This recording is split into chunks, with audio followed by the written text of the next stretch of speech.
मीदा यार शीदे तुमने मूछें क्यों नहीं रखी? शीदा मूछें आई ही नहीं।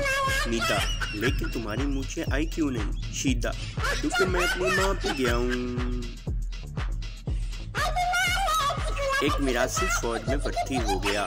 जंग के दौरान इसकी हेलमेट पे गोली लगी। मिरासी उसी टाइम बंदूक छोड़कर भाग गया और अगले ही दिन नौकरी भी छोड़ दी।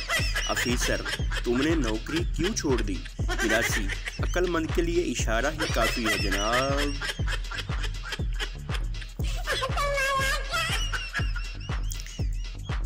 एक पठान को रोजे में बहुत प्यास लगी हुई थी।